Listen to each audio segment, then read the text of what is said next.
Welcome to my YouTube channel.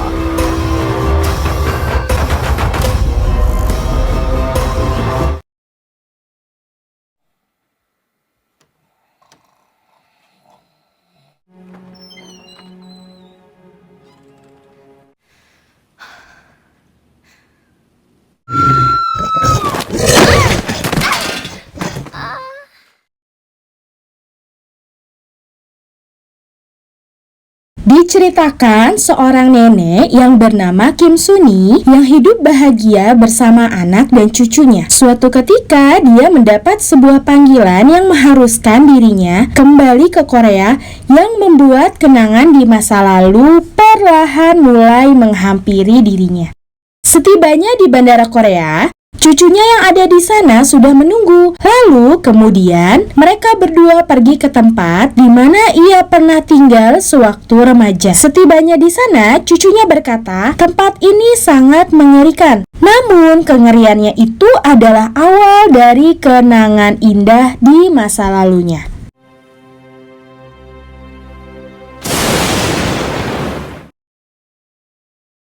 47 tahun yang lalu, ketika Suni berusia 19 tahun, dia dan keluarganya pindah ke rumah tersebut. Mereka disambut oleh tetangga yang sangat ramah yang datang membantu untuk mengangkat barang-barang dan perabotan rumah. Suatu ketika, seorang pria berkacamata datang dengan lagak yang sombong bernama Jitai. Seorang pria kaya raya yang tinggal di desa tersebut yang alih-alih ingin membantu, dia malah menyombongkan harta milik ayahnya yang tersebar di desa itu. Ibu Suni menghadapinya dengan sabar, sementara Suni sendiri menunjukkan kekesalannya ketika memandang Jitai dengan tatapan sinis.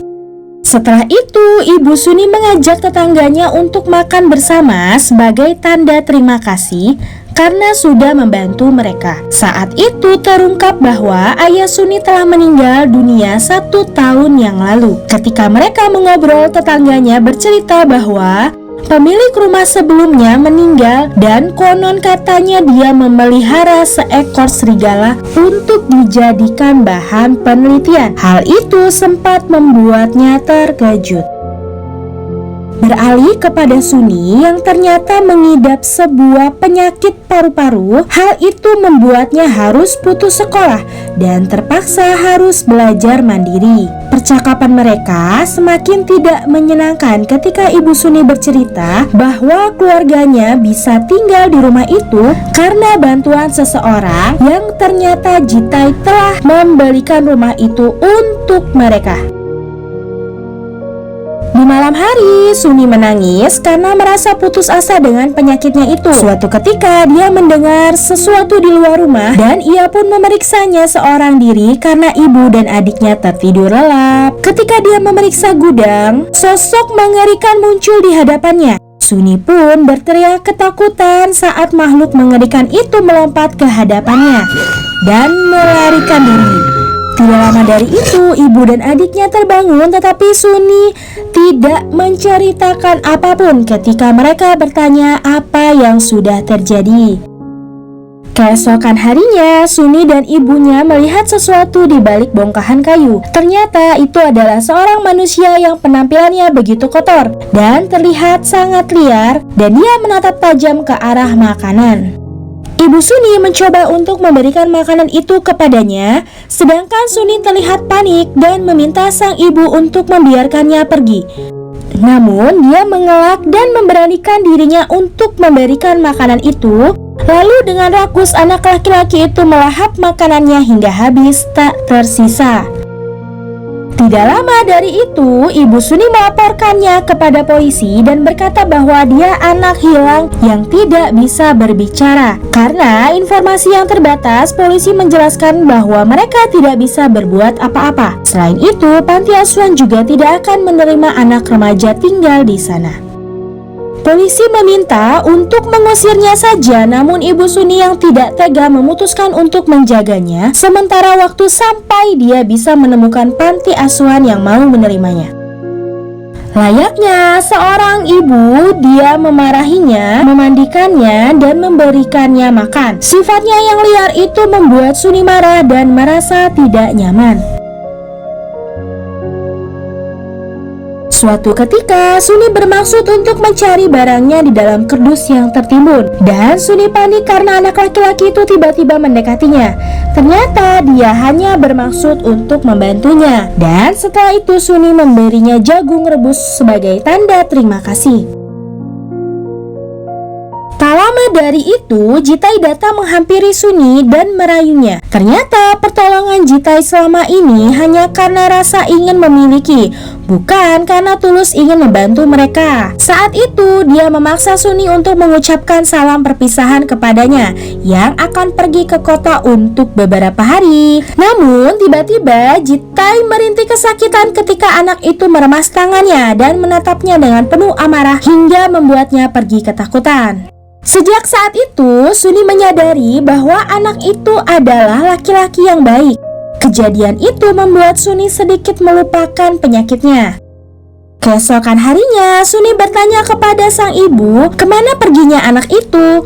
Ibunya menjelaskan bahwa dia sekarang memiliki nama, Chulsu, begitulah sang ibu menyebutnya. Sementara itu, adik Suni yang bernama Sunja mengajak Chulsu pergi ke ladang dan bermain bersama teman-temannya. Saat itu, Sunja meminta Chulsu untuk melemparkan bola kastinya. Sayangnya, bola itu melayang jauh karena Chulsu melemparnya terlalu kuat. Tidak lama dari itu, Suni datang dan mulai mengajarinya hal dasar seperti perintah untuk menunggu dan memakan.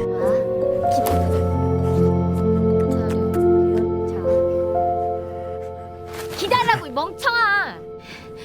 그래도 잘했어. 그렇게 기다리는 거야. 내가 너 이뻐서 이러는 거 아니다. Setelah itu, Suni mengajarinya hal lain seperti menggosok gigi, melipat tempat tidur, dan mengikat tali sepatu. Suatu ketika, setelah memotong rambut Chulsu, Suni mengajaknya pergi ke pasar bersama sang ibu dan adiknya. Ketika mereka membeli jajanan, terjadi sebuah kecelakaan di mana bongkahan besi terjatuh mengarah ke mereka. Dengan sigap, Chulsu melindungi Suni dan Sunja dalam dekapannya. Yang mengejutkan ialah Chulsu tidak goyah dan berhasil menghadang besi itu tanpa luka yang berarti, hingga semua orang di sana terkejut. Lalu Chulsu dibawa pergi ke klinik dan sesampainya di sana ternyata dia hanya mengalami sedikit memar dan luka gores. Kehadiran Chulsu merubah kehidupan Suni menjadi gadis yang ceria dan penuh semangat. Di malam hari ketika mereka makan bersama, Sunja bertanya sampai kapan Chulsu akan tinggal di rumah kita. Sang ibu menjawab bahwa dia sedang mencari bantuan kepada kantor daerah untuk mencari panti asuhan yang mau menampungnya. Kemudian Chulsu pun pergi keluar untuk mencari bola kasti yang dia lempar tadi. Di saat yang sama, Jita yang mengendarai mobil dalam keadaan mabuk bersama seorang wanita tiba-tiba menabrak pagar peternakan. Hal itu membuat kambing-kambing di sana kabur. Sementara itu Chulsu yang melihat kejadian tersebut menggendong seekor kambing yang mati terlindas mobil itu. Jita yang tahu bahwa Chulsu tidak bisa berbicara langsung pergi meninggalkan tempat itu dan mengabaikan tanggung jawabnya. Keesokan harinya, ketika Suni mengajari Chulsu menulis, pandangannya teralih pada sebuah gitar yang ada di depannya. Kemudian Suni memainkan gitar tersebut dan menyanyikan lagu buatannya sendiri. Chulsu yang kagum lalu mendekati Suni dan mengusap rambutnya.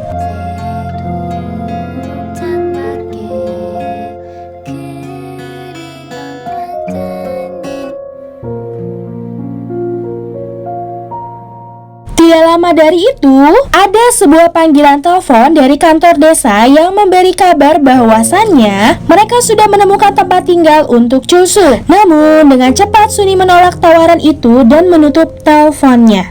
Di malam hari, Jita yang mabuk datang ke rumah Suni dan mengajaknya untuk pergi ke suatu tempat. Jita yang terus memaksa Suni membuat Chulsu marah dan menatapnya dari kejauhan. Ternyata Jitai sudah menyiapkan orang suruhan untuk mengeroyok Chulsu. Saat itu, ketika Suni menggigit tangan Jitai, dia pun marah dan mendorong Suni hingga terjatuh. Hal itu membuat Chulsu marah dan tak terkendali, hingga tubuhnya berubah menjadi sosok manusia serigala. Semua pengganggu dengan mudahnya dia singkirkan. Namun, ketika Chulsu mencekik leher Jitai, Suni pun memintanya untuk berhenti, dan tubuhnya pun kembali menjadi sosok manusia seutuhnya.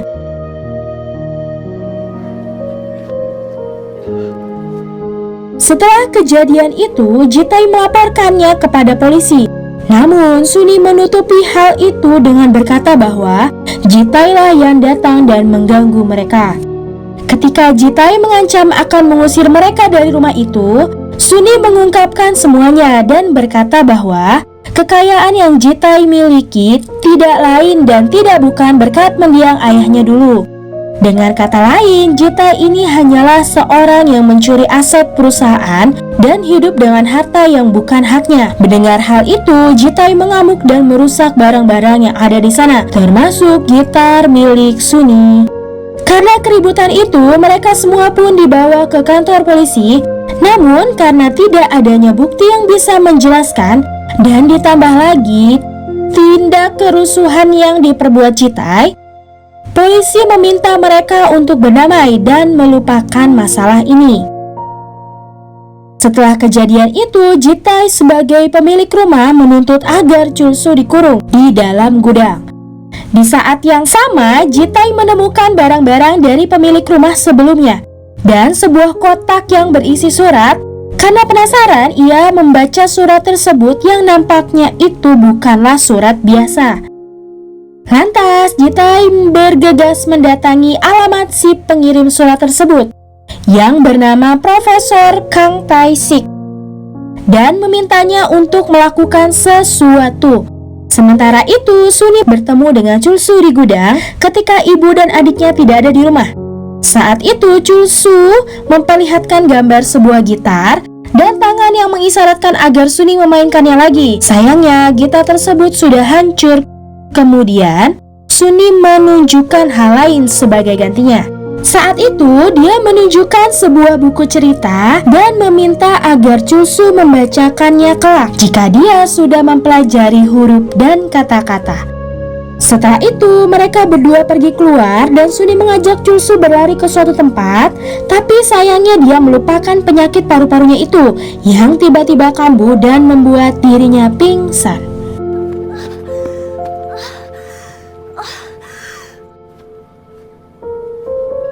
Chulsu langsung menggendongnya ke rumah, namun tidak ada siapa-siapa di sana. Chulsu yang panik dan patah arah karena tidak bisa menemukan siapapun, lantas membawa Suni pergi ke dalam hutan. Setelah dinyatakan menghilang, keluarga tetangga dibantu polisi pun pergi untuk mencari mereka di tengah hutan. Tidak lama dari itu, di tengah hutan mereka menemukan Chulsu dan Suni yang terbaring, belum sadarkan diri.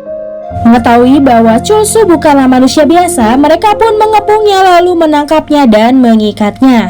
Setelah itu, profesor pun menjelaskan semuanya bahwa Chulsu itu adalah objek penelitian dari pemilik rumah sebelumnya yang sebagaimana sesama profesor, mereka sering bertukar surat untuk membahas penelitian tersebut. Seorang kolonel yang mengambil alih kasus itu berkata jika Chulsu melakukan tindakan berbahaya, maka ia akan membunuhnya. Perkataan tersebut malah membuat Ibu Suni bingung, karena menurutnya Chulsu hanyalah seorang anak biasa. Profesor dan kolonel pun sepakat untuk melakukan penelitian dan mengamati perilaku Chulsu. Beberapa hari kemudian, tidak ada satupun tanda atau gejala apapun yang menunjukkan bahwa Chulsu berbahaya. Ketika Suni pulang dari rumah sakit, dia langsung datang menemui Chulsu dan memeluknya. Di saat yang sama, profesor dan kolonel menyadari bahwa Chulsu ini hanyalah objek penelitian biasa yang tidak berbahaya. Namun, Jita yang sangat ingin menyingkirkan Chulsu dari sana dengan sengaja membuat kebohongan dan berkata bahwa Chulsu telah memakan kambing yang ada di peternakan, berbekal saksi dari wanita yang bersamanya tempo hari. Pak Jung selaku pemilik peternakan pun tidak mengetahui kejadian itu dengan pasti. Namun satu hal yang ia yakini adalah kejadian tersebut tidak seperti penyerangan oleh hewan buas. Dan pada akhirnya mereka pun sepakat untuk memeriksa peternakan pada esok hari. Di malam itu Pak Jung mendatangi rumah Jitai dan mengungkapkan semuanya. Ternyata dia sudah mengetahui kebohongan dari cerita Jitai tadi. Namun dia memberikan kesempatan agar Jitai membatalkan tuduhannya dan pergi dari tempat itu selamanya. Karena jika tidak, Pak Jung akan menceritakan yang sebenarnya pada polisi. Jitai yang merasa terancam lalu membuntutinya dan Jitai menyerang Pak Jung hingga pingsan. Sementara itu, Suni mendatangi Chulsu karena tidak percaya kalau Chulsu melakukannya. Lalu saat dia berkata, "Apa benar kamu yang melakukannya?" Chulsu cuma berusaha meraih wajah Suni. Namun Suni menghindar dan pergi meninggalkannya. Lanjut, setelah membuat Pak Jung pingsan, Jitai pun pergi ke rumah Suni dan merusak gardu listrik rumah itu. Kemudian dia pun masuk ke gudang tempat Chulsu ditahan dan mengajaknya bicara. Saat itu dia melihat gambar gitar yang ada di meja dan Jitai pun menipu Chulsu dengan berkata bahwa gitar itu diambil oleh pemilik peternakan. Jitai juga bilang jika Chulsu bisa mendapatkan gitar itu, pasti Suni akan menyukainya. Hal itu membuat Chulsu terpengaruh perkataan dan termakan oleh hasutannya. Setelah listrik kembali menyala, semua orang yang ada di rumah kaget ketika mengetahui bahwa Chulsu telah melarikan diri. Kemudian Jitai pun datang dan berkata bahwa Chulsu pergi ke rumah Pak Jung, pemilik peternakan. Sementara itu, Chulsu yang sudah tiba di rumah Pak Jung langsung saja menerobos masuk untuk mencari gitar tersebut. Chulsu berusaha menunjukkan gambar gitarnya, tapi orang-orang di sana tidak mengerti apa maksud dan keinginannya itu. Kejadian itu membuat semua orang yang melihat panik. Lalu kolonel dan pasukannya pun sudah siap untuk menembak dan melumpuhkan Chulsu. Tapi sementara itu Suni berusaha mendekat untuk berbicara pada Chulsu, dan dengan polosnya Chulsu hanya menunjukkan gambar gitar yang dipegangnya, dan Suni pun menjelaskan bahwa gitar itu sudah tidak ada. Tiba-tiba Jitai merebut senapan dan mengarahkannya pada Chulsu. Tapi dengan cepat Suni langsung menghadangnya dan meminta Chulsu untuk menahan diri. Jitai yang marah malah menampar Suni dan menendangnya berulang kali hingga tak berdaya. Jelas saja Chulsu yang melihat hal itu di depan mata kepalanya jadi sangat marah dan langsung berubah dirinya menjadi manusia serigala yang kemudian menerjang Jitai.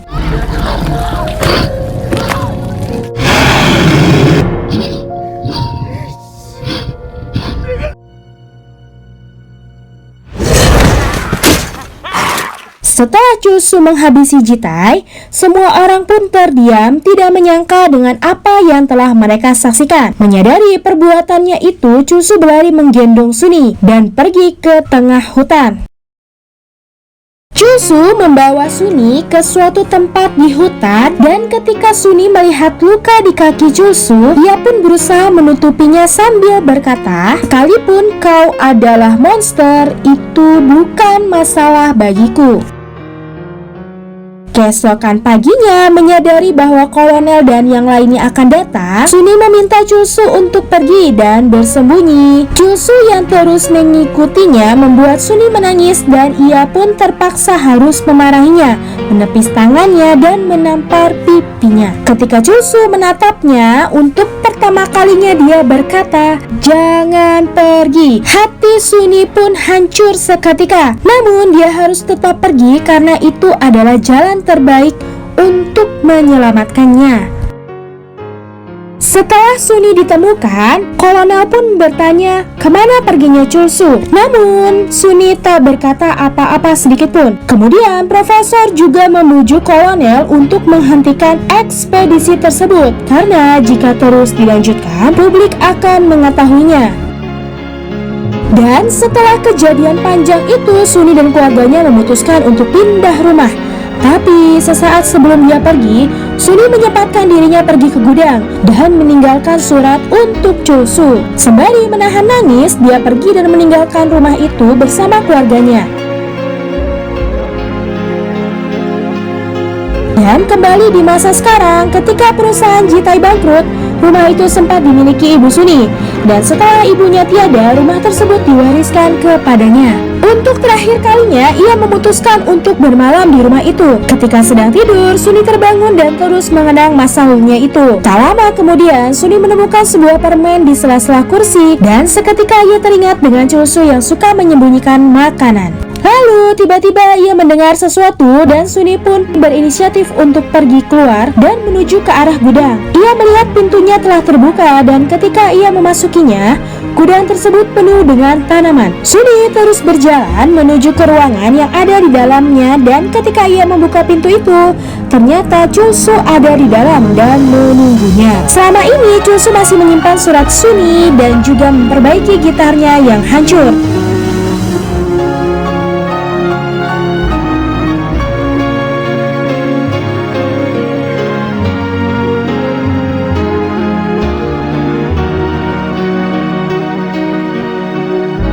Lalu Suni memeluknya dengan erat dan meminta maaf kepadanya. Kemudian Chulsu hanya tersenyum dan berkata, "Aku merindukanmu."